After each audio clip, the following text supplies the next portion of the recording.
Friends, welcome to this seminar on deepening India-Japan economic partnership in manufacturing sector, focus on auto and pharma sectors.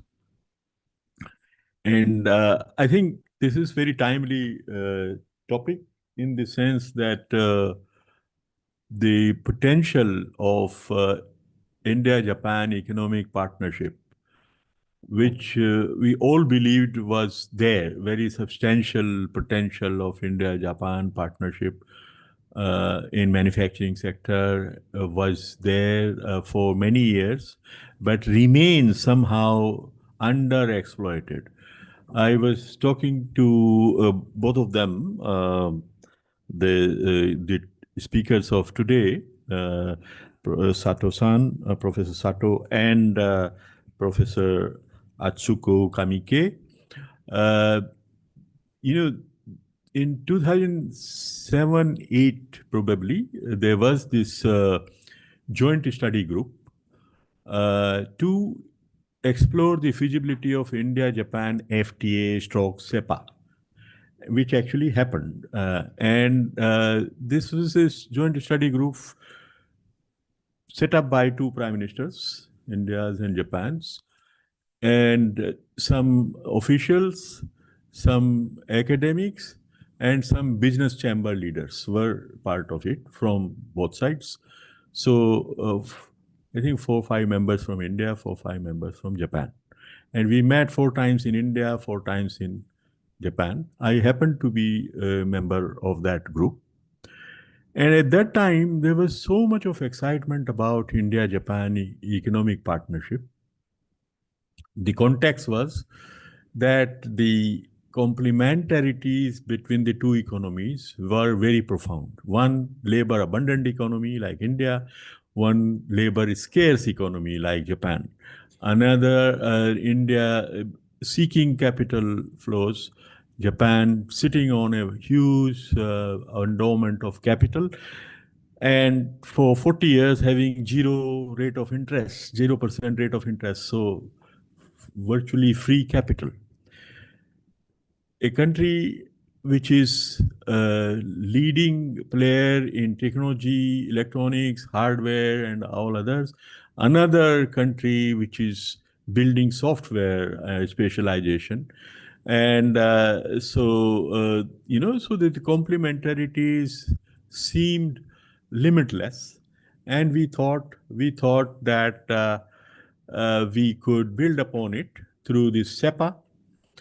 Lot of FDI of export-oriented nature and domestic market-oriented FDI will come to India, and we will have win-win opportunities from of the type that Suzuki has brought. For instance, the Suzuki coming to India not only helped to build our whole ecosystem for auto sector, but look at what it has done to Suzuki itself. Globally, Suzuki is a company now dominated by Indian operations. 60% of its global sales and maybe even a higher proportion of its global profits come from Indian operations. So what it has done to Suzuki, operating in India, what it has done to Suzuki is also very impressive. So win-win kind of partnership it seemed to us this is a no-brainer, not a rocket science to anticipate huge amount of economic partnerships coming up. And this FTA or SEPA that we were recommending and working out was only kind of a push, a nudge. And the political leaderships were also 100% on board, both sides.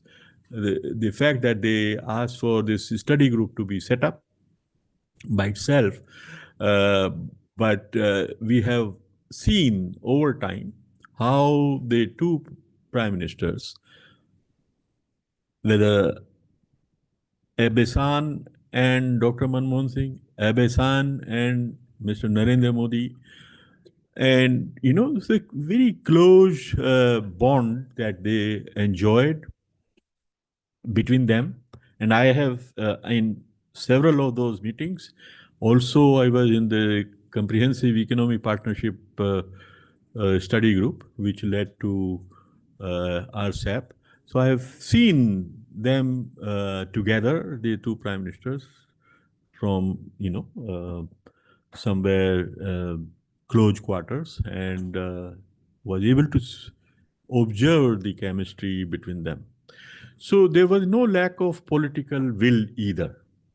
So I was asking both of our guests today that what went wrong, why the potential that we thought was there could not be realized.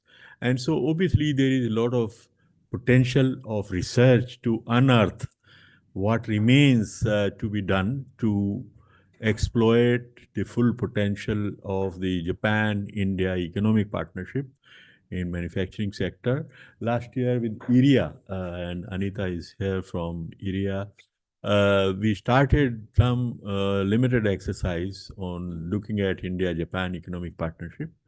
And but this is just a beginning. We need to do a lot more work and disentangle what are the barriers to exploit the potential fully. And in that context, when I learned about the visit of Professor Sato and Professor Kamike to Delhi, I couldn't resist the temptation to ask them to come and give a seminar. And they were in touch with Professor Reggie Joseph. But as they reminded me, we have met before, only 21 years ago. So, so it's not the first meeting. And so with those words, I want to welcome both of them to ISID campus, to Anita, our old friend from IRIA, and all of you. And without any further ado, I want to invite Professor Takahiro Sato, who is from an institute which celebrated 100 years in 2019. And so it's very impressive that Research Institute for Economics and Business Administration at Kobe University. And he would present on GVC participation and upgrading of Indian auto components industry.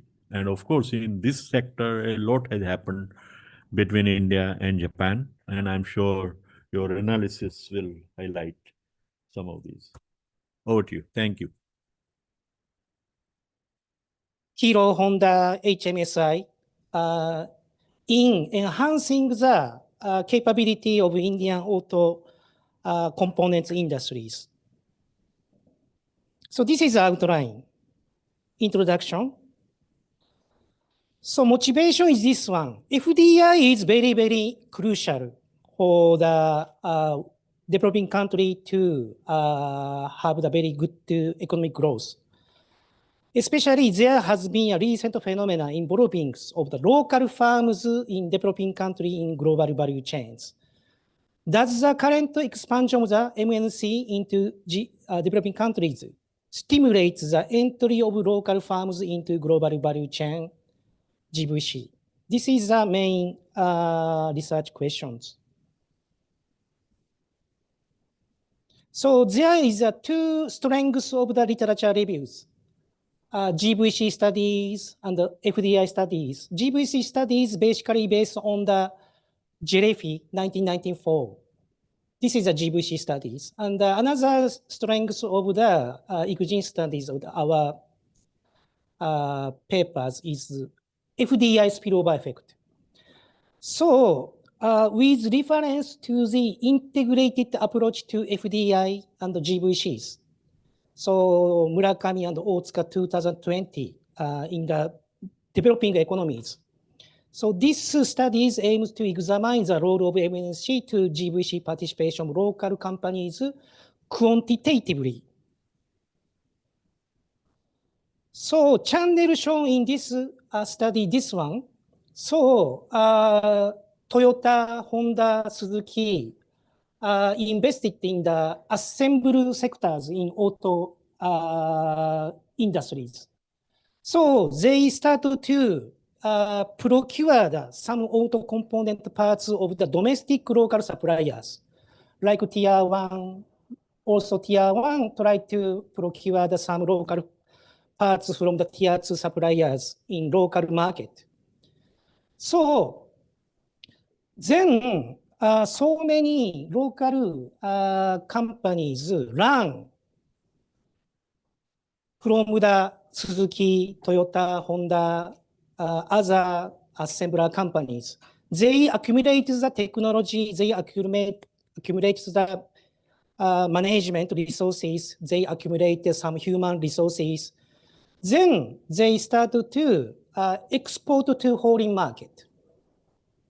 So we try to identify this kind of the channel in our papers quantitatively.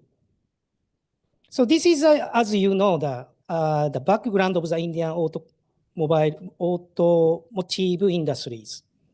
So this is a world car productions. 1999, India, just only the less than 1 million car produced in India. But the 20 years later, India, more than 5 million cars. So currently, India is the number 4 countries in terms of the production of the car. So motorcycle production. So India is the number 1 producer countries of the motorcycle, surpassing the China currently. So their capacity of the motorcycle is 2.5 crore every year. Huge amount. So not only four-wheelers, but also two-wheelers has a huge growth in last 20 years. So Maruti Suzuki's market share in the passenger car, roughly 40%. HMSI, Honda Motorcycle Scooter India, HMSI is at 20%. But before 2010, Honda had a joint venture with the Hero Group. So Hero Honda, roughly more than 60% dominates the motorcycle market in India. So Honda also very, very crucial companies for understanding the economic growth in the auto component industries. Participation in global value chain. So it is very difficult to quantify the upgrading of the each industries in context of the global value chain. So we, in order to identify the quality of the upgrading of the each, especially auto component industry, we exploit the very rich information from the buyer's guide.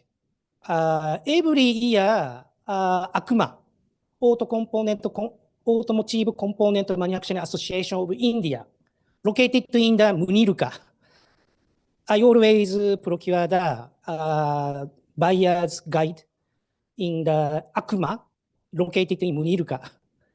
Every year I procured. Then we successfully collected the panel data of the ACMA dataset. So this dataset contains corporate information about the address of the plants, turnover, export value, number of employees, destination of export and domestic and overseas customers in Indian auto component industries. So ACMA buyer's guide provided the very, very important information of the transaction relation with the customers. For example, the Denso.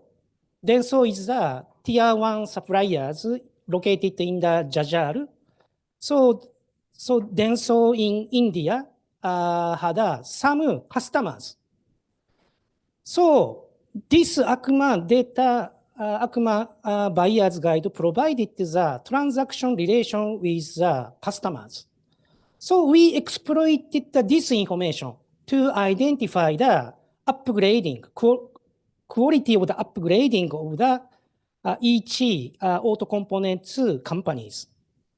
So number of the company registered in ACMA increased from 461 in 1997 to 782 in 2016. We collected the information, kind of the panel data for 1997 to 2016. So we can easily categorize the local parts suppliers, auto components parts company by degree of the GVC participation as follows. So this is a very natural classification, we believe. First part is the just domestic suppliers. Domestic suppliers never export any kind of the parts to the foreign countries. Second is the export of spare parts through arm's length trade. This is just export to the Middle East countries, some African countries.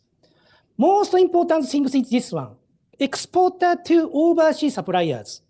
Some Indian local company export to the some very important tier 1 suppliers, like Continental in Detroit.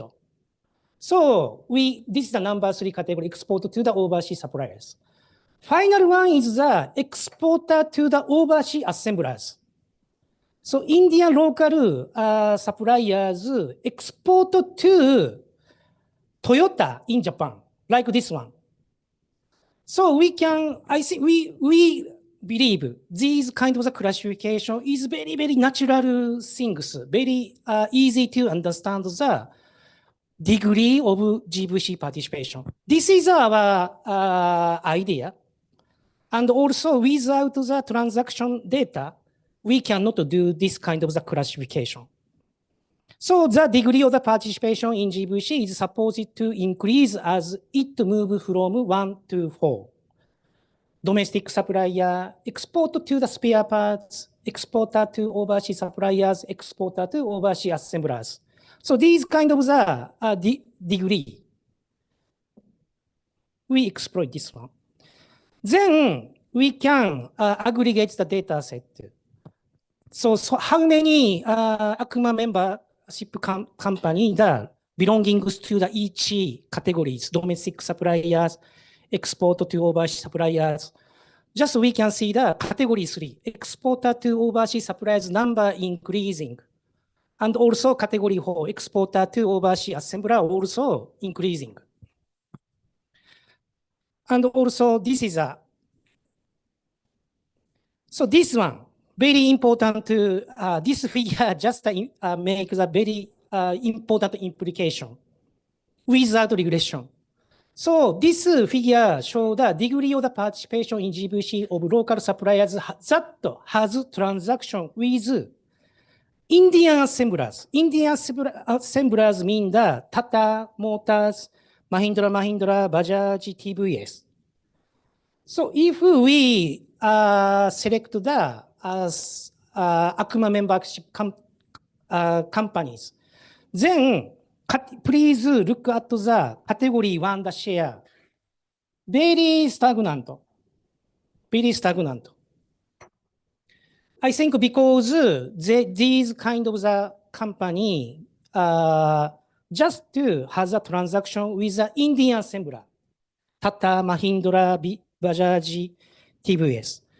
But if ACMA membership companies has some transaction with foreign assembler located in India, then you can easily see that after 2005, the share of category 1 domestic suppliers decline huge. Then category 3, category 4, exporter to overseas suppliers, exporter to overseas assemblers, the share increased dramatically, especially after 2005. So this is the most important has an implication for understanding the if a local component company has some chance to transact with foreign assembler, then we expect these type of the local suppliers is likely to participate the GVC and they can upgrade in the position in GVC. So we just try to estimate the some basic equation of this one. This is a discrete statistics. Model is very easy one. YIT is the outcome variables. Value of sales, value of export, degree of participation in GVC of suppliers I in year T. So main independent variables is this one. Cumulated number of transaction. Number of transaction. IJT is how many year transaction of supplier I with assembler J. J is sometimes the Toyota, Honda, Suzuki. In year T were done. So very, very simple estimation equation, I think. And we just do labor productivity as a control variables. So we just to run this kind of the panel regression models. So assembler J is classified into three types, just foreign assemblers and Indian assemblers. Second is Japanese assembler, Korean assembler, American assembler, European assembler, blah, blah, blah. And especially we emphasize the number three categorization is the Suzuki, Honda, Hyundai, GM, Ford, other Japanese one. Then we just make some kind of the regression model. So today we skip this one. And also we skip the very in detail unnecessary estimation methodology. We skip. So this is the first categorization, just the number of the transaction with foreign assemblers. So if the ACMA members company has the transaction with foreign assembler, then its sales value increased. Especially this is a cumulative years of transaction with foreign assemblers. So these variables increased log of sales and also export and degree of GVC participation. So this is a methodology is quite a little bit different, but still same kind of the positive sign we get. So we run this panel data analysis. Second is categorization of the foreign assembler, Japanese, Korea, America, Europe, India. So we can see that all things, Japan, if ACMA company has a long-term relation with the Japanese assemblers, then export, sales, degree of GVC participation, enhanced. Final one is this one, Suzuki and Honda. So Suzuki, if some membership company has a transaction, so many years transaction with Suzuki, there is nothing about the log of sales, nothing about the export. But the degree of GVC participation was increased due to the long-term relation with Suzuki. Honda is very nice. Honda is the Honda transaction, with the Honda transaction, the companies increase the log of sales, export, degree of GVC also. So Suzuki is very nice in terms of the enhancing the degree of GVC participation. Honda is kind of the perfect. So today I skip this one, same kind of the basic equation, still same kind of the result we get. Conclusion. This study examines the impact local parts suppliers continued dealing with the domestically located foreign assembler, like Suzuki, Honda. on their economic performance in Indian automobile industry by using the panel data 1997-2016. So this paper also examines okay, today I skip this one. So this analysis documented the long-term contract with foreign assembler significantly increase sales export value and the degree of entry into GVC. So, and also we appreciate the role of the Japanese company. So the degree of the participation GVC increased with the duration of the business with Japanese firms, especially Suzuki and Honda. So this is my conclusion. So thank you very much for your kind attention.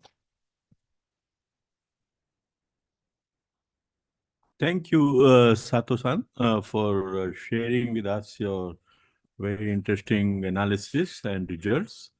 And it's good to see the association with Japanese companies is very favorable.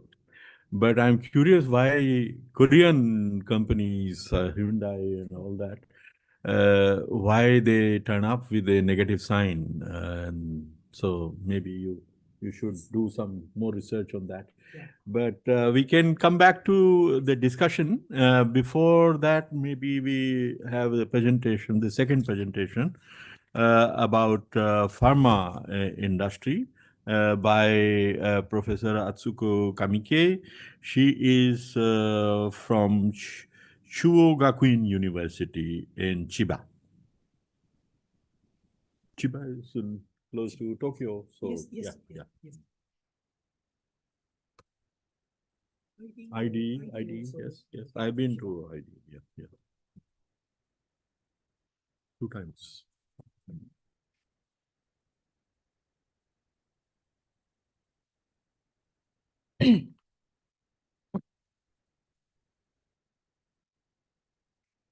Nice to meet you. Thank you for giving me this opportunity. My name is Atsuko Kamike. I am Associate Professor, the Faculty of Commerce at Chuo University. I have been researching the Indian pharmaceutical industry for over 20 years. Today I would like to talk about the ecosystem strategy of contract development manufacturing organizations in India, CDMOs. Today's presentation is large translation, my Japanese paper, so there may be some mistake in slides. I apologize for it. The pharma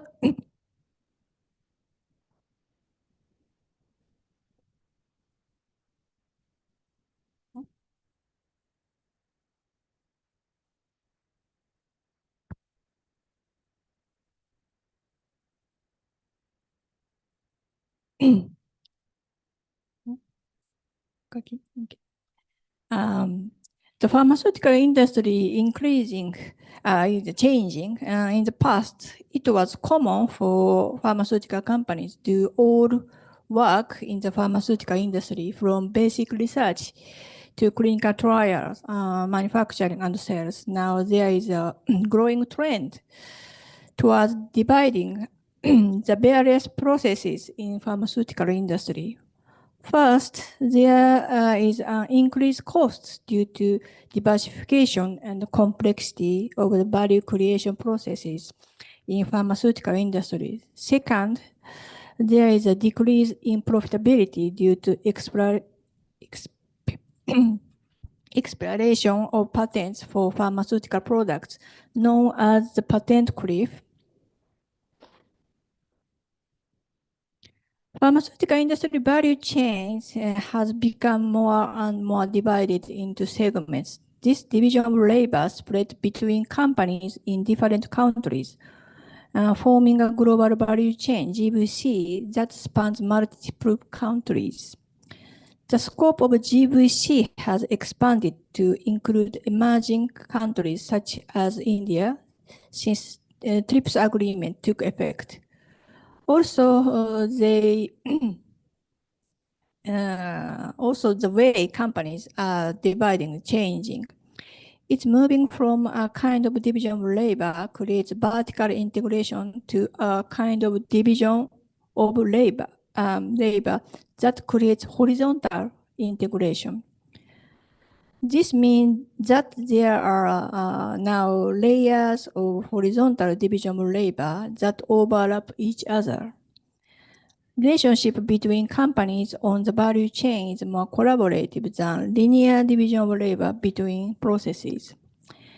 In pharmaceutical industry, for example, network of companies and organizations is working together to create value through interaction.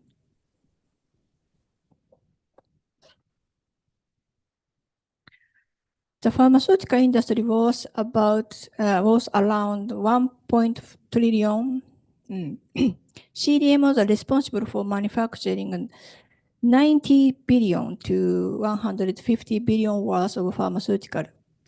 They are growing number in pharmaceutical ecosystem. CDMOs are companies that develop and manufacture pharmaceuticals. They are becoming responsible for more than just manufacturing products.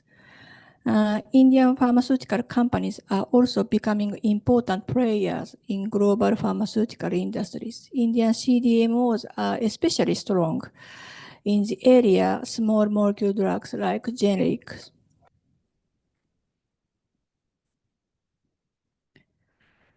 On the other hand, in the field of biopharmaceuticals, CDMOs is Western countries the most dominant.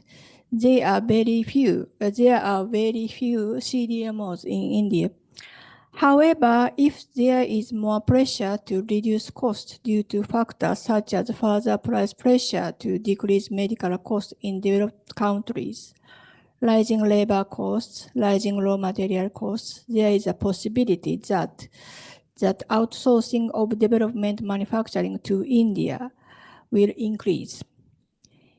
In today's discussion, I will look at the conditions and the possibility for CDMOs in India to increase their presence in biopharmaceutical field. Using ecosystem theory, I will use the work Ernst and Levin business ecosystem.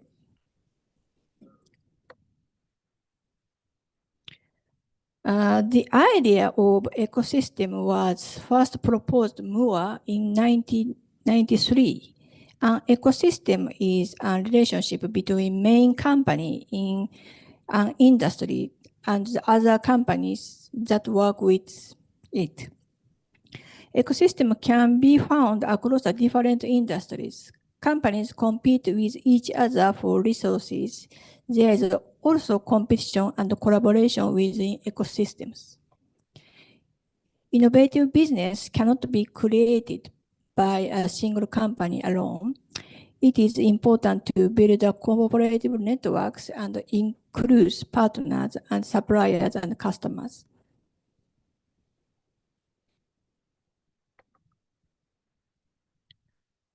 These three studies are example representative ecosystem research.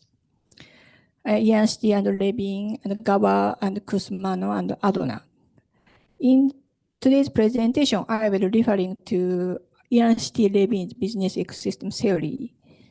In their study, Ernst Levin defines an ecosystem as loosely connected networks, entities, different industries that developed on each other.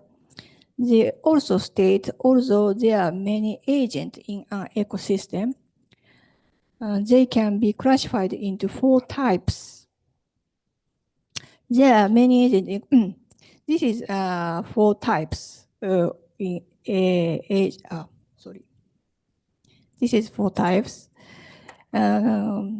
Keystone, dominator, lord of the hub, niche player.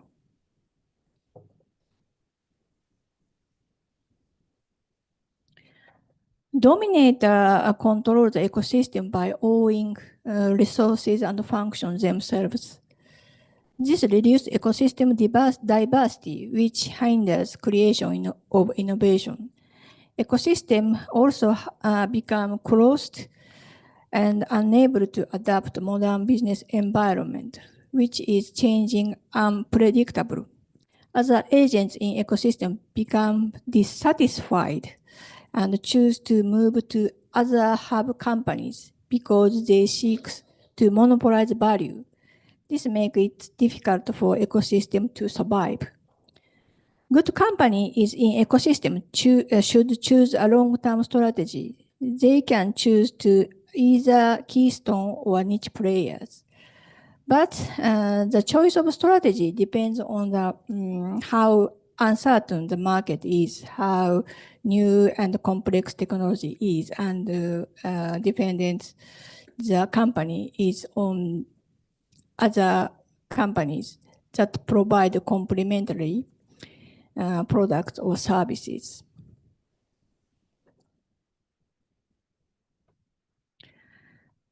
Keystone is an entity creates and shares value within ecosystem. It doesn't have to be in a dominant position. A competent keystone is an entity can link value creation and value sharing. It is important for keystone companies to provide a platform as a shared asset, and keystone companies are required to manage external resources and form external network structures. Unlike old-style hierarchical companies, keystone companies must try to increase productivity, strength, and the ability to create new business by creating new value and improving the overall health of ecosystem by using the resources and capabilities of other companies.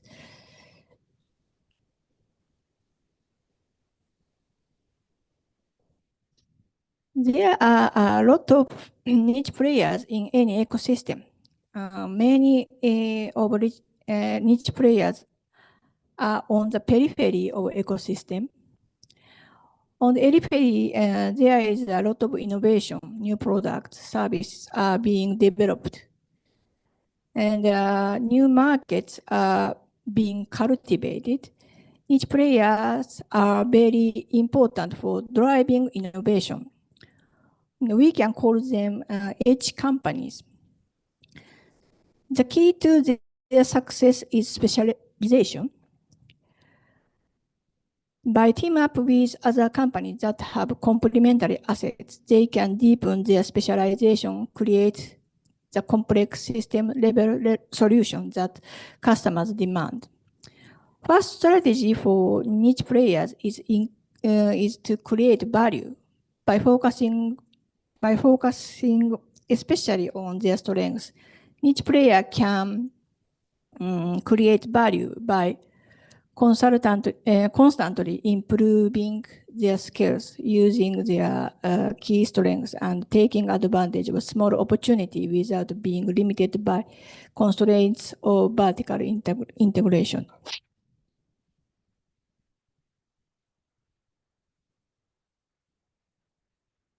Second strategy for niche player is to share value and manage risk. Companies can benefit from working together by increasing transactions with specific partners. It becomes very difficult for them to switch. Additionally, if transactional relationship is loose, niche player can easily move from one relationship to another.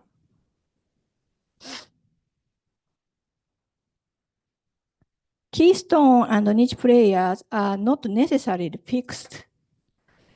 There is a good chance to niche player will become a keystone player. TSMC are foundry in the semiconductor industry, and Honhai and Pegatron, which are EMS company in electronics industries, are good examples or good example companies that have grown from being contract manufacturer to becoming a core player in their industries. These companies started as niche players, and then they become became keystone players. Also, company that works with many different ecosystems might be a keystone player in one ecosystem, but niche player in another.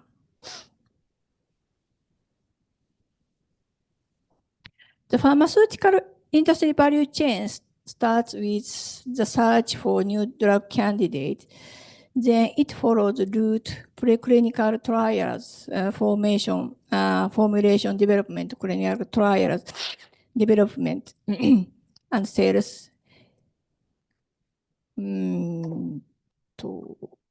Like that.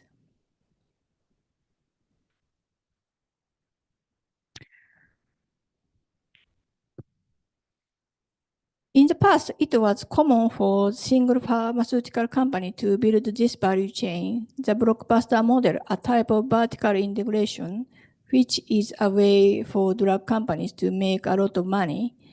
With blockbuster model, a big drug is made the sales more than 1 billion each other.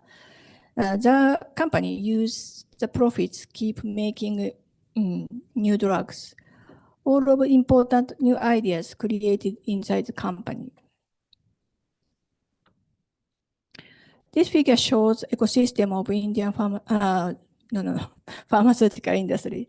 In this way, value creation is taking place in the pharmaceutical industry ecosystem through open innovation, joint research, and collaboration through strategic partnerships.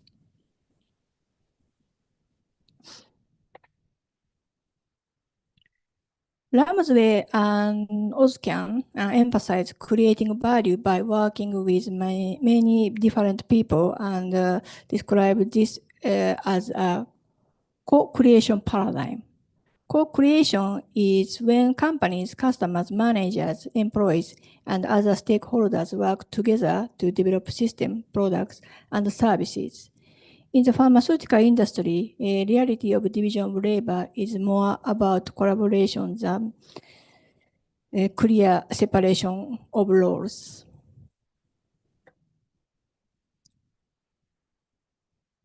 This table shows main agents, the pharmaceutical industry ecosystem. For example, if we consider Japan-India partnerships in the pharmaceutical industry, by utilizing CDMOs in India, Japanese pharmaceutical companies can specialize and strengthen their advantage as a niche player.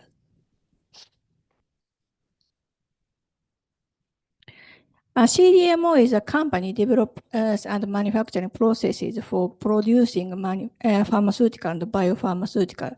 They also provide a range of services to support the development and production of these products.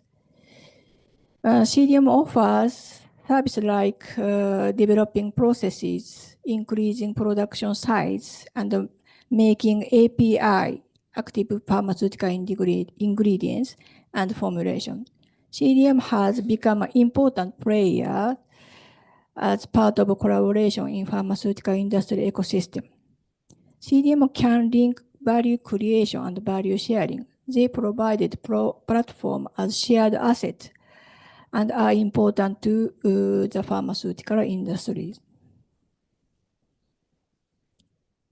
TRIPS agreement encourage multinational companies to expand their global value chain into India, making it a destination for outsourcing pharmaceutical industry. In 2005, India introduced a system allied with TRIPS agreement, reducing the incentive for Indian pharmaceutical companies to use knowledge they gained from clients from imitation activities.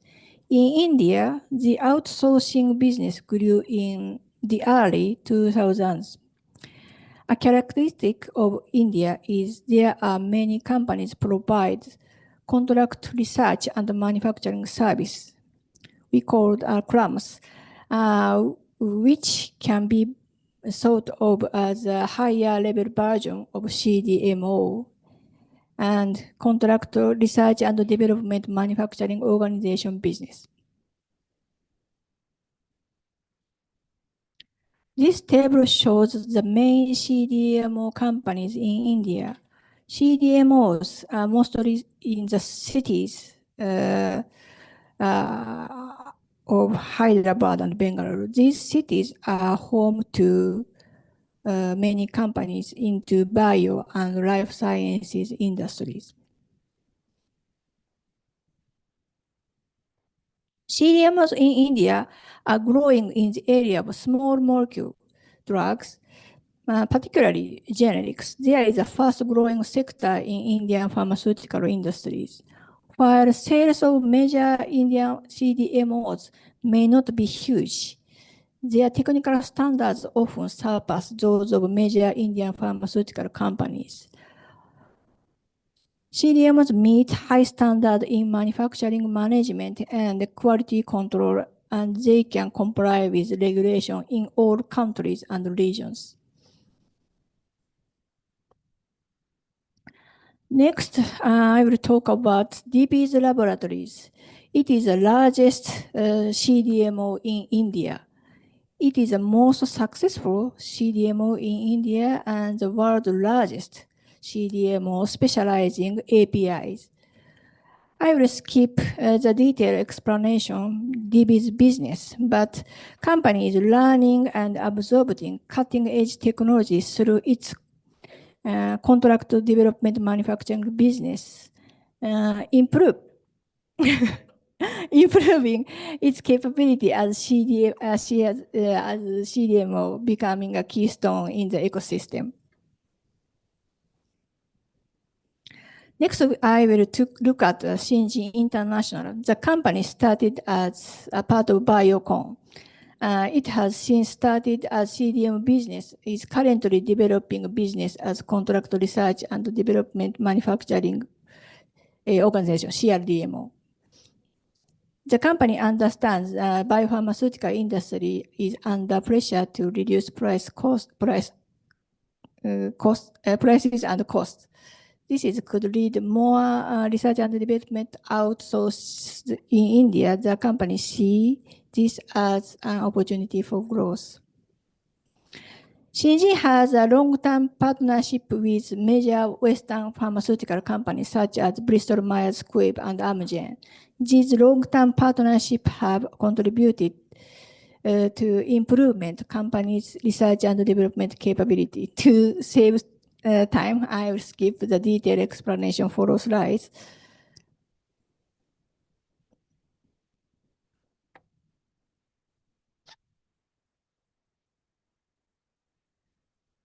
Syngene offers four main services: drug discovery service, development service, manufacturing service, and dedicated R&D center.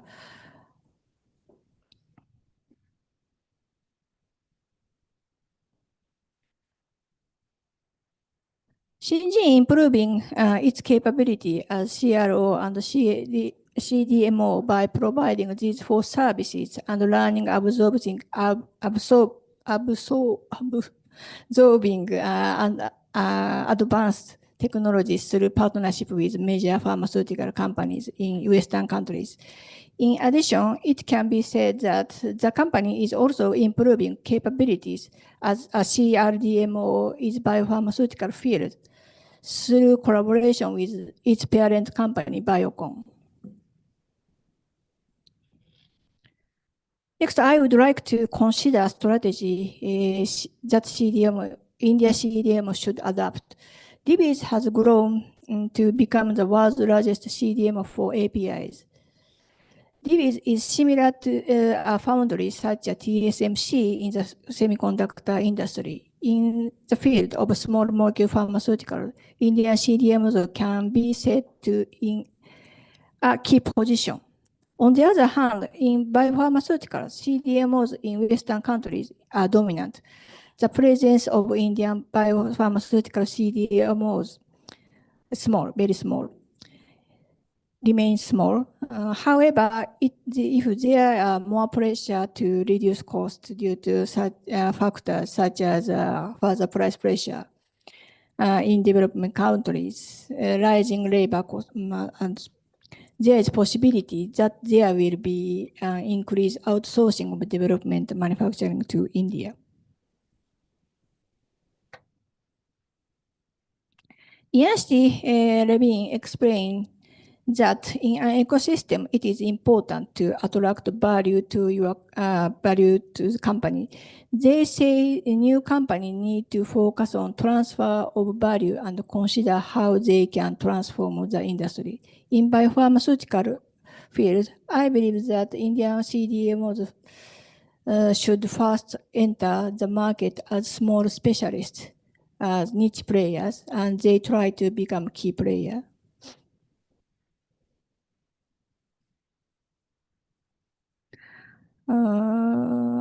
Jacobites has for suggestion newcomers for attract value within ecosystem.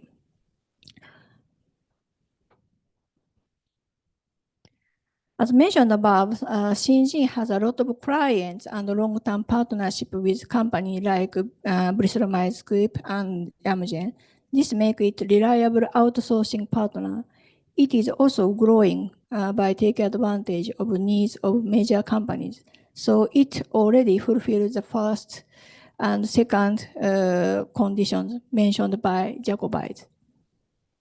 In recent years, biopharmaceutical technology has become more standardized, making it easier to outsource to CDMOs. While Syngene has R&D capability related to antibody drugs, it will need to become a high-level solution provider by acquiring standard manufacturing technology and its own unique manufacturing technology. Syngene is a CRDMO with CRO functions. In the future, it should focus on leveraging capability Western CDMOs. They are currently its most important assets. It should also take advantage of opportunity to use technology services from the ecosystem. It shouldn't be. It is important to continuously innovate by integrating technology from ecosystem and skillfully creating niche products. Second strategy for niche. Sorry. Yeah. So, okay. So, I would like to wrap up my そうですね。To summarize today's discussion, I think the following can be said about potential for Indian CDMOs to grow into keystone in ecosystem biopharmaceutical industries. In the pharmaceutical space, standardization manufacturing technology for antibody drugs and products processing make it easier to outsource biopharmaceutical manufacturing to CDMOs. For Indian CDMOs to develop and become keystone in the ecosystem, it will be important to not only acquire standardized biopharmaceutical manufacturing technology, but also advance these manufacturing technologies.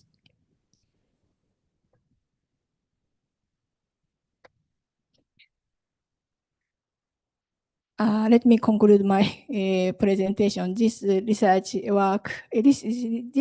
is a work in progress, and I will do further research on CDMO in India. I would like to appreciate your comments and suggestions.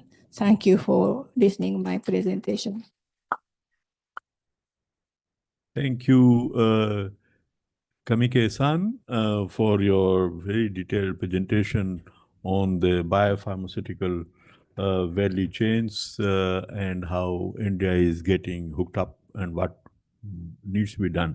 Now, we have two very important or distinguished panelists to comment upon these presentations, two very important presentations.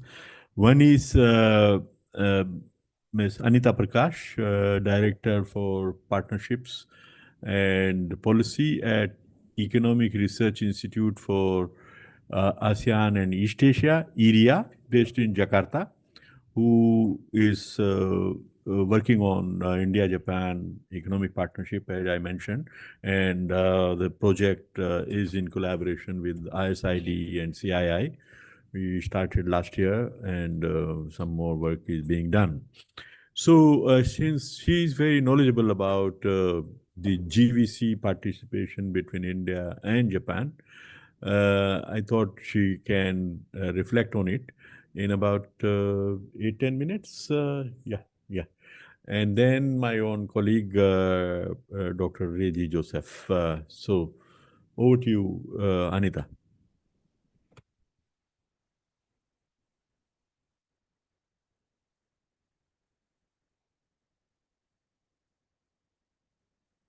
Thank you, Nagesh sir, and thank you both esteemed professors for a very excellent presentation. Now, I have already apologized personally, but to the House also today, that because I was traveling till last night, so I mean, this is a classic case of a missed opportunity. I have tons and tons of data in my computer. I wish I could have put everything on slides for you today. But however, even as my friends were speaking, I sort of rustled up 3 or 4 of them at least, which is pertinent to today's discussions, today's presentations. So, sir, please wrap me when 1 or 2 minutes is left, sir. So, I will not go into the story which was told by Sato-san. I think it's very well known by most of us who understand investments in the automobile sector in India. And Maruti Suzuki is, of course, a kind of a textbook legendary example, which I think both commoners as well as business schools study very closely. So I will go back to something more not general, but essential as to how to see the GVC participation at a regional level. And where does India figure in that? And where does Japan come into it? In terms of both deepening, that is to say within India, because India is crying for greater GVC integration with both regionally as well as across the globe. And also using India as a conduit for spreading, creating the new resilient GVCs that the leaders have been talking since before COVID. People somehow believe that this conversation started after COVID. But actually, if you track the history of G7 leaders and the G20 leaders and how they have been talking incessantly, G20 at least since 2015, and G7 also around the same time, about the overcapacities in certain sectors, the need for even distribution of capacities and therefore exports, and so on and so forth. So, so the need for India to deepen its GVC participation and Japan's role in it, and India being used as a kind of a fulcrum to create the new and diverse GVCs in the region and across region. Now, there are 3, 4, 5 points which can be very quickly covered under this. I have put up this slide. You can take a look at it later also. This is the total GVC participation of important economies. Now, as you can see, according to this slide, India is not doing very, it's pretty much up there if you notice. But the real story actually sort of, comes in when we look at the kind of the trends that you can see, that we were going gradually up. We were inching up, and then you can see us, sort of our performance coming down since 2000. roughly around 12 and 13, as you can see. Now, in this context, somewhere around 2016 and 17, we had started what is called the conversation, and India was taking a lead in this conversation in creating the diversified GVCs across the Indo-Pacific, taking it to the new and emerging markets in the African subcontinent, in the African continent, and creating what was called the Asia-Africa Growth Corridor, in which the because as you know, most of the GVC integration takes place on the back of foreign direct investments. Investments are the ground on which GVCs are integration is takes place. So the idea was that since India's development cooperation was very big in Africa, we have been traditionally participating in several economies in West, Central, East, and even Southern Africa, and bringing in Japan's corporate savings, technology, skills, and India's development cooperation presence in Africa. It's a kind of a triangular cooperation that we have. So the Asia-Africa Growth Corridor took off, but never materialized. Similarly, we look at Australia, Japan, India Supply Chain Resilience Initiative, AJI. This was created with the critical minerals in mind, the whole supply chain. It's not really, the report card is not great. Let me just put it very mildly. I met the Secretary ER in Pune, where I was speaking over the last 2 days. And he was also regretful, and he said that that was a very important initiative.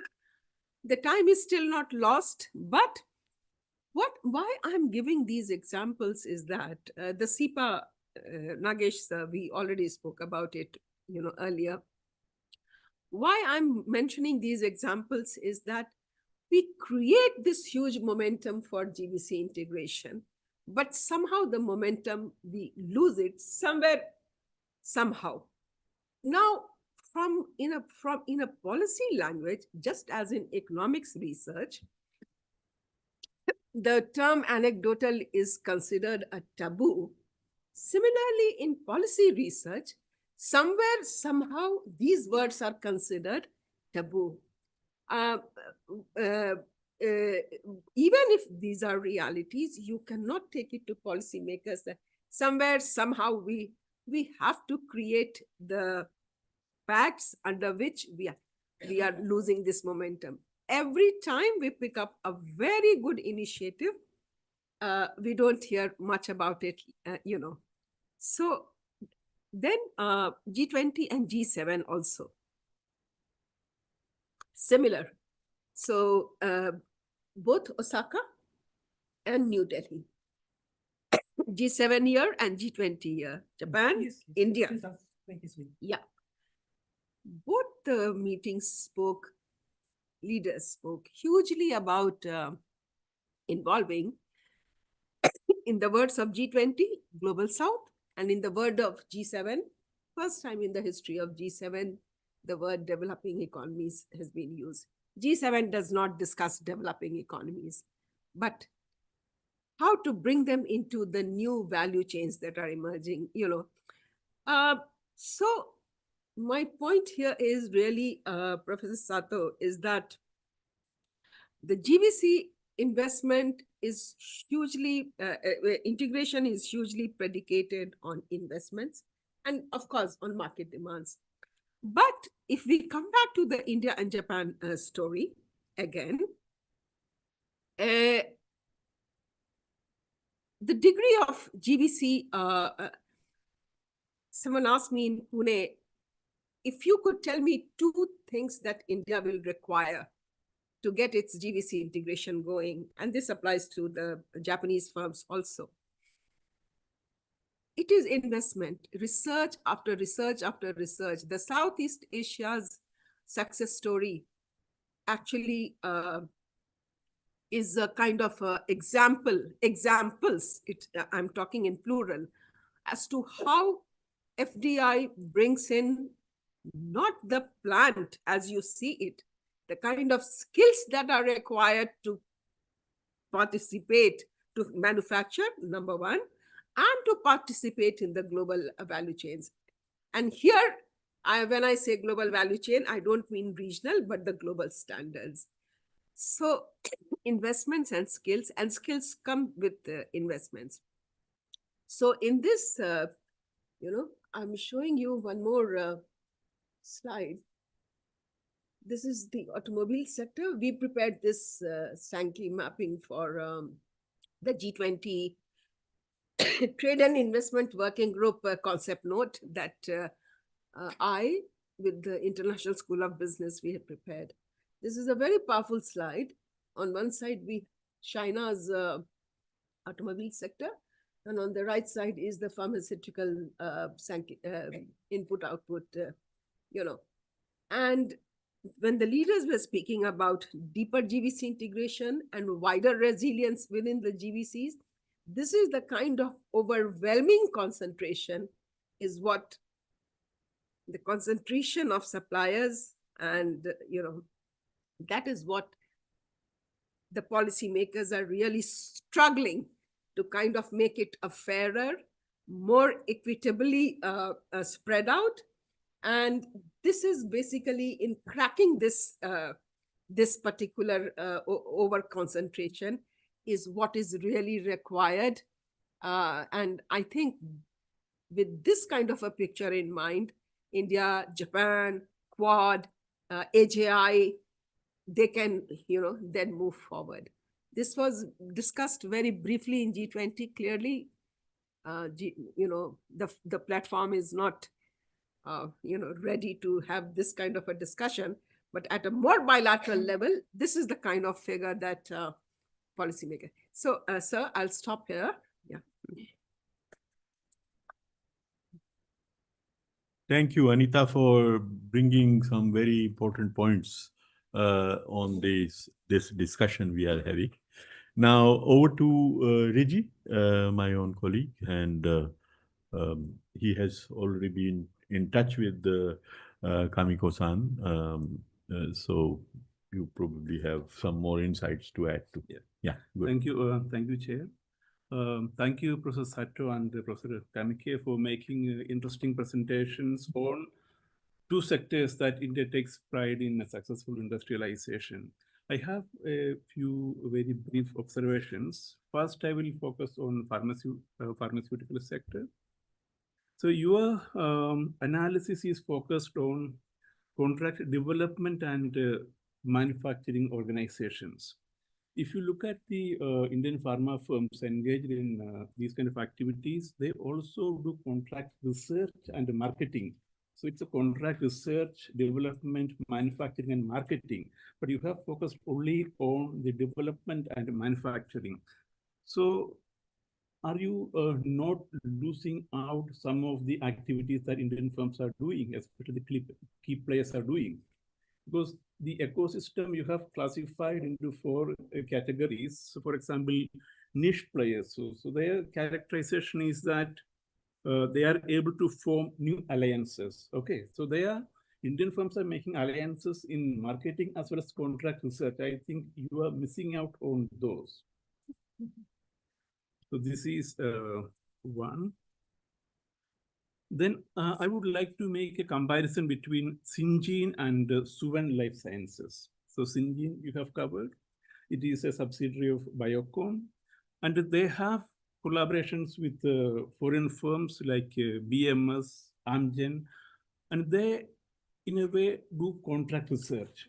The foreign firms engage a research facility in Syngene campus, and the Syngene scientists are engaged, and they do the contract research for foreign firms. And in return, Syngene get revenue. It's a good business model, but I don't think they are taking any risk. Okay, so whatever the foreign firms asking them to do, they are doing. So this is their business model, and it is quite successful in that business.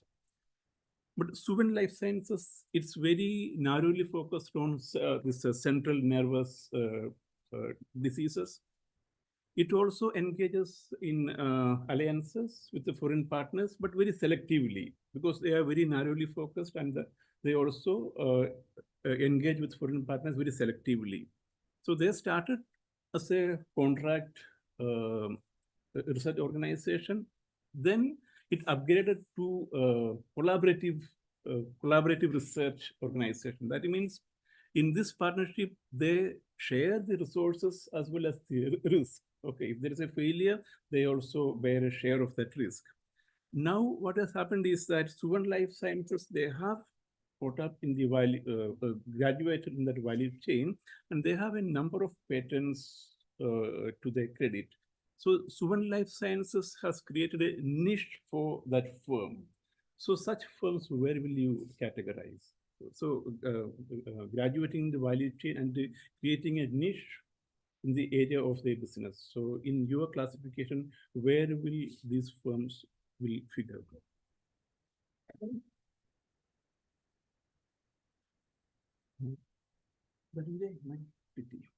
So your suggestion is that the Indian these contract development and manufacturing organizations, they should try to become keystone players. So that requires acquisition of cutting-edge technologies.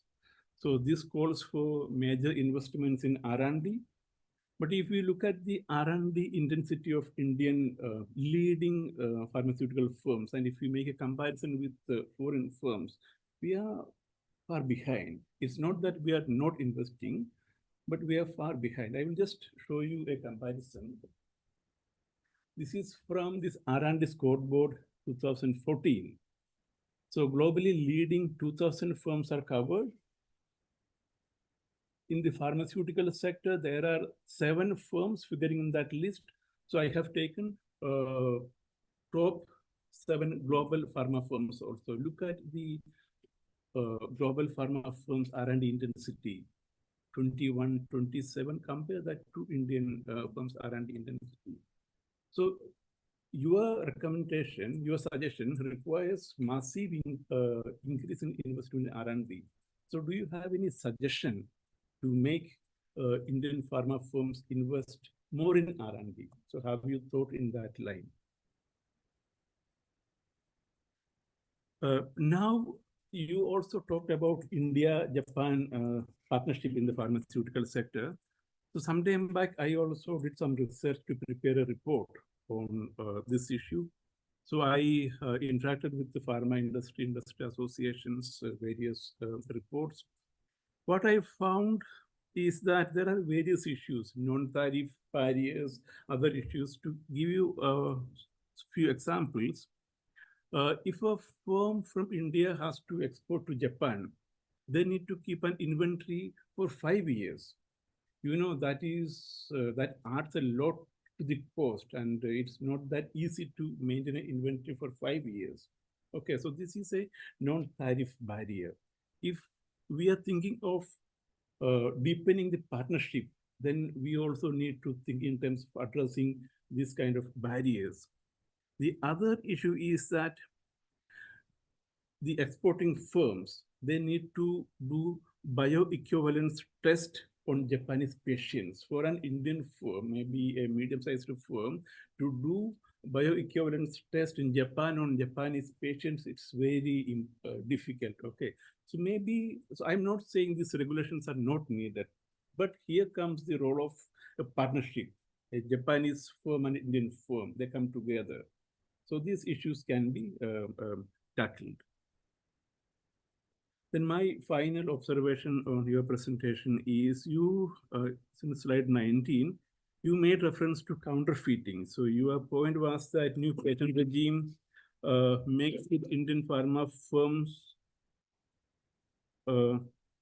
basically you're saying with the new patent regime, there is less incentive for Indian pharma firms to use the technology they may be getting through these collaborations to engage in counterfeiting. This is a tricky issue. So what is counterfeiting?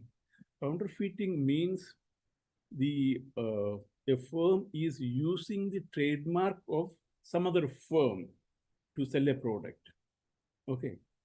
So if I use the trademark of Daiichi to sell my product, that means somebody who is buying that drug would get the impression that this is produced by Daiichi, not me. So this is called counterfeiting. So I think your argument is not that. You mean something else. So probably that wording you can look into. So these are my observations on the pharma sector. Then on automobiles, very interesting analysis. So your analysis in table 4, it shows that engaging in transactions with Honda two-wheelers, it enhances the sales, exports, and participation in GVCs. Whereas in the case of Suzuki, it doesn't have a significant impact on sales and exports, but it enhances the participation in GVCs. But what causes this difference? Both are Japanese firms. So why this is better when a firm is collaborating with Honda two-wheelers? I do not know whether you also looked into what is the situation with Honda cars, because Honda two-wheelers and Honda cars, they belong to the same group. Yeah. Okay. So if a firm engages with Honda two-wheelers, the benefit in terms of export sales and GVC participation. So what is the situation in the case of Honda cars? If an Indian auto component firm is collaborating with Honda cars, is it also experiencing a similar pattern? They benefit in export sales and GVC participation. So actually some more information, some reflection regarding what causes this different results would be very interesting. Yeah, that's all. These are all my points. Thank you. Thank you, Reggie, for going into the detail of both the presentations and adding, some suggestions or comments. Now, the floor is open for discussion. Anyone who wants to raise anything, please raise your hand. Also, there are people joining online, so it's a hybrid seminar. So please feel free to raise. Goldar Sahab?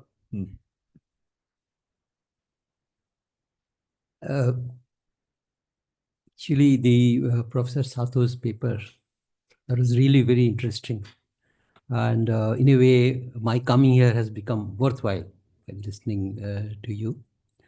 We, 2 points really related. There have been a lot of studies on how do countries benefit from FDI. When Rashmi Banga started her PhD work with me, we went into a particular hypothesis that we don't gain so much. It depends on which country you are getting the FDI from. Particularly if you get FDI from Japan, you gain. But if you get FDI from US, you may not gain. I think there is already some Japanese books saying that. So this is the kind of thing. And similarly, a lot of research on spillover effect. Again, if the FDI is from Japan, the spillover effect might be greater. What is important from today's presentation is showing that it does not relate to FDI only, if it relates to exports. So when you export to Malaysia, you may not gain much. You may not be no, because there is concept of learning by exporting. It is very often these papers are done, including Rajesh presented a paper on learning by exporting, one of the conferences recently. Typically, we don't discriminate. We say exporting to Africa, exporting to US, Africa is exporting to any country, we use one common coefficient. But this paper shows it's not common. So when you export to Japan, the benefits to the company in terms of its sales, productivity, competitiveness, upgradation, and GVC is much greater. Actually, I don't know if there have been earlier research. If it is not done earlier, this is in some sense, to my mind, path-breaking. It shows that when we trade, with which country we are trading makes a lot of difference. And in that sense, in a way, the main topic, it substantiates the today's topic, that by greater collaboration with Japan, we stand to gain much more rather than opening up more and more windows with other countries. I think this is my observation. Thank you. A very important observation, and I tend to be on the side of Professor Goldar on having over time observed how our relations, economic partnerships shapes up with different countries. The gains from Japan are much more positive, and learning also is much more positive, and several joint ventures over time have highlighted that. Now, who goes next? Any other points? So I had made another observation earlier in the beginning, soon after your presentation, that why Korea, Hyundai, and all that is negative, compared to. So what is very different between Japan and Korea? I mean, we tend to paint Japan and Korea with the same brush because they are both East Asian countries, very similar kind of approach to industrialization and all different things.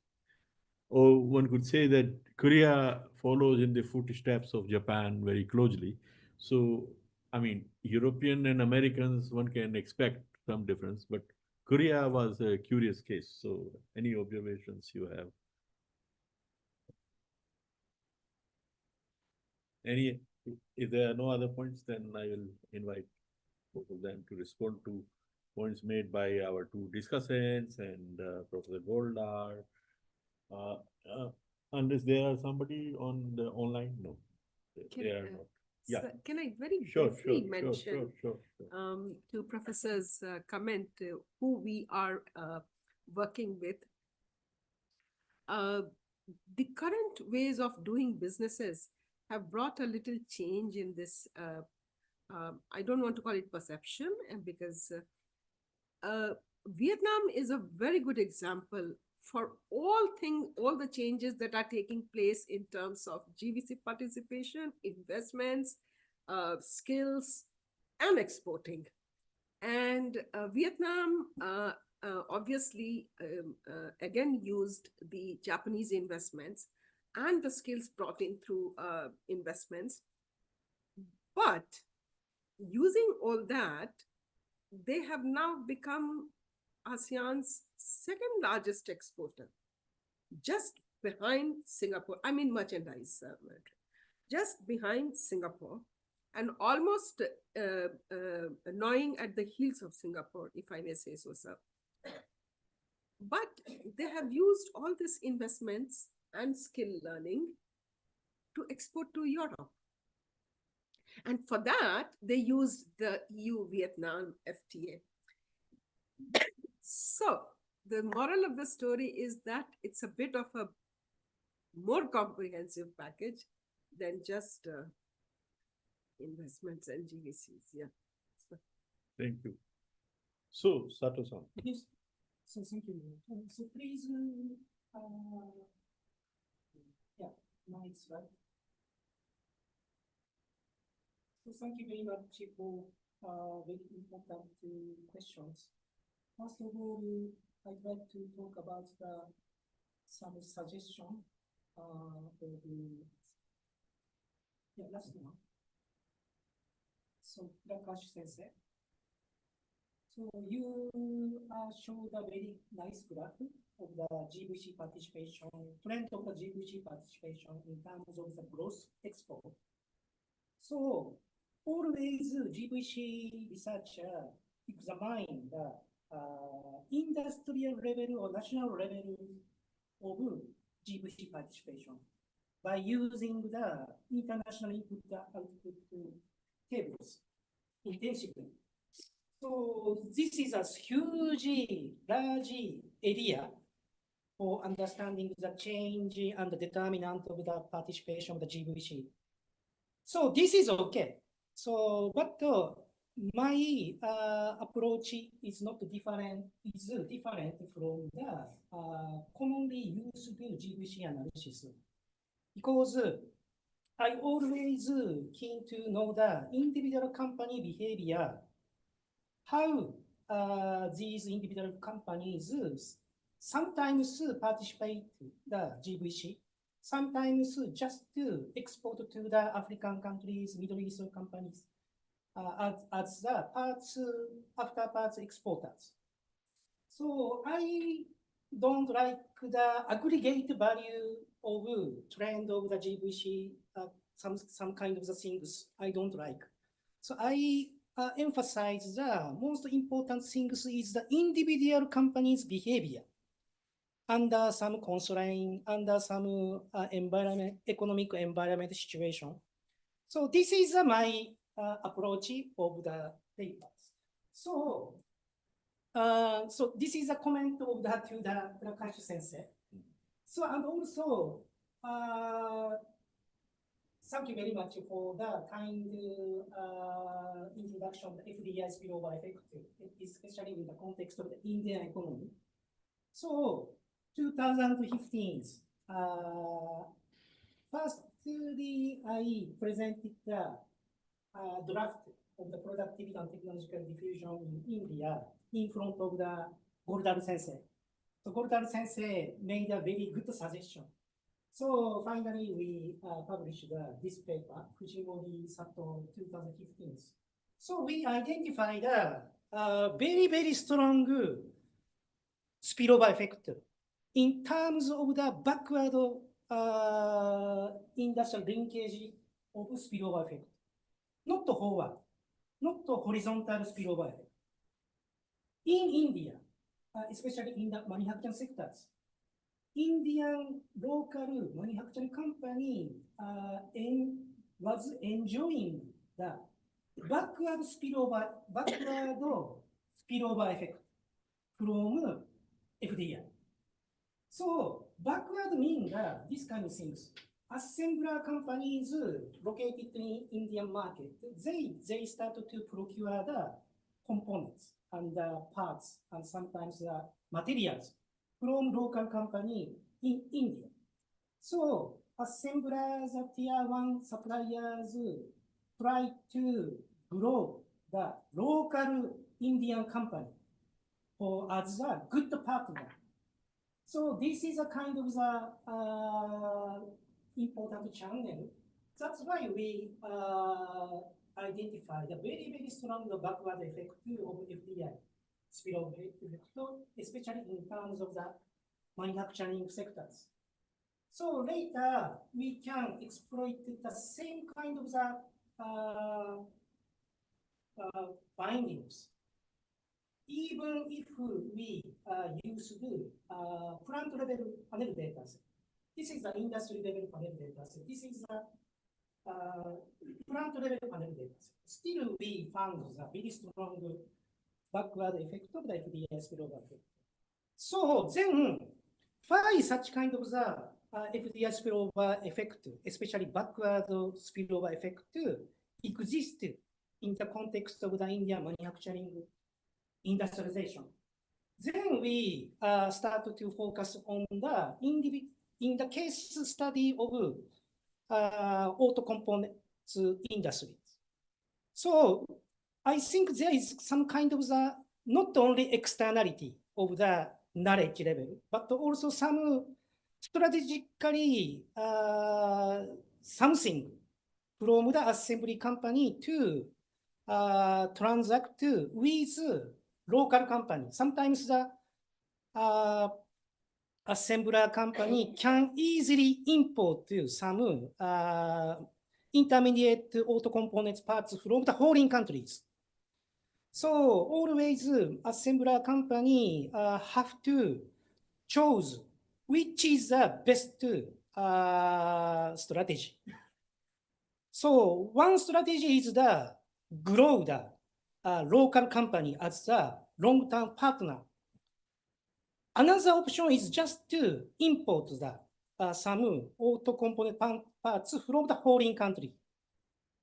So always Maruti Suzuki, Honda, maybe the Toyota, always think about this kind of the decision making. So that's why we change the focus on the just the spillover effect to the how the transaction history with the customer is very important. This is our motivation. So unfortunately today we could not cite our new papers. So based on the Murakami Otsuka paper, we just published one paper in Developing Economies, IDE journal. So this paper also same kind of the exercise to we can identify the Suzuki the very important role to growth of the local suppliers. So 2024 last year we published it. So many people like to cite our papers as a case study of the Indian local industrial development.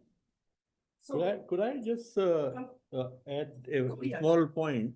Korea, No, Korean is one, Korea is but very easy. Yeah. another point on Suzuki itself.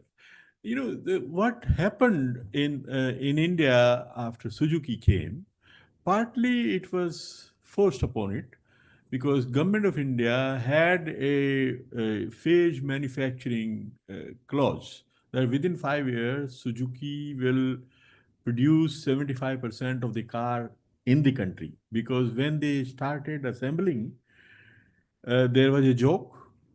I think 1982 was when it was first car was assembled. The joke was that the only thing Indian in the Suzuki car was the air in the tires. Everything else was Japanese.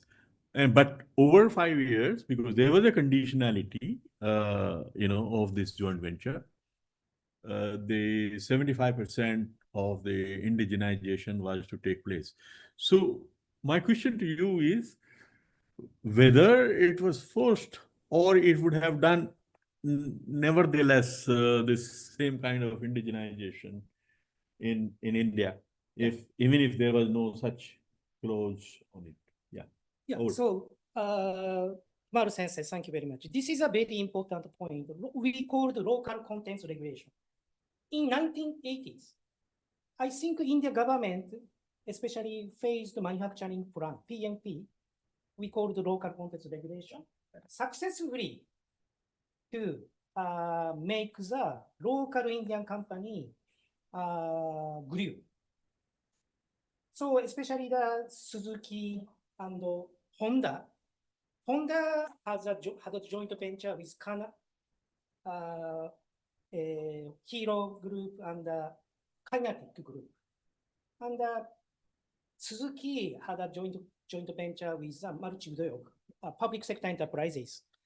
So both companies made huge financial support, huge skill development, and huge technological enhancement of the capability of the local companies, because they have to meet the requirement imposed by the government of India, PMP. So PMP was successful in 1980s.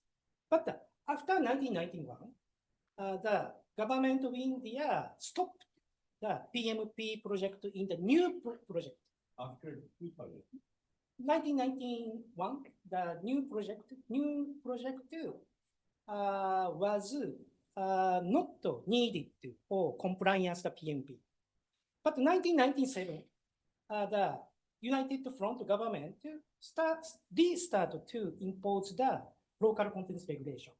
So this is a WTO dispute happened. Then the 2021, they started to abolish the new local contents regulation. 2002 is a new automobile policy started. Then 100% shareholding the foreign company was permitted to enter the auto sectors, and also government of India started to emphasize the export of the auto component parts to foreign countries. So 2001, 2002 is a very, very important threshold for understanding the Indians auto component parts development. So, but currently there is no requirement of the local contents regulation. But still, the Maruti Suzuki, Honda, and indigenization of their own components, because they had a very huge advantage for enjoying the very dense and expanded the ecosystem, supply chain network across the India. So they easily access the very good supply chain network in India. But unfortunately, Korea, Hyundai, the latecomer, just 2006, 2007, Hyundai started to operate the assembled car. So our data spanned from the 1997 to 2016 only. So still, Hyundai feel the lack of the auto components parts. This parts is not the good quality. Then they, at that time, easily import the auto components parts from Korea. That's why we could not find the very good impact of the activity of Hyundai in enhancing the local supply chain networks. But I think after 2016, Hyundai and Kia is a group company of the Hyundai. So these both Korean auto components company that I think enhanced good supply chain network across India. So I think currently some local Indian company enjoy some good input, good tutorial from Hyundai and Kia. So if I extend the data span up to 2023, then I will find some kind of the positive impact of the Hyundai. Yeah, sure. I'm not sure if I missed out when you were talking about the regression, but could there be a problem of indigeneity? Because you talked about the effect on sales, on export, degree of GVC participation, but could there not be any lagged effects in terms of sales and export behavior itself affecting whether you are having an assembly relationship with foreign firms or with Indian firms? Of course, you are right. So our disadvantage is our identification strategy very weak. Yeah, so endogeneity issue, we faced this one. That's why we still failed to appear this paper in the Good International Journal. Still, we are fighting to the editor and the referee. So if you have some good advice for identification issues, so we always look for the good instrument variables, good natural experience for identifying. So please give the good advice. So currently we could not find any good instrument variables. We could not natural experience. So unfortunately, this is a very crucial disadvantage of our papers. Yeah. Still, we are trying to improve this paper. So thank you, Sato-san. Now, Professor Kanike. Thank you for your important comment on my study. Since the purpose of this study was to show that Indian CDMOs has potential to become a dominant player in the ecosystem like TSMC in the semiconductor industry. So this time I did not consider marketing other. And I think that narrowing down the area focus as Sven is a very effective niche strategy. So I would like to explore Sven's case in more detail. And when about R&D aspects, I think that since it's R&D for manufacturing technology, it does not require a great deal of cost, I think.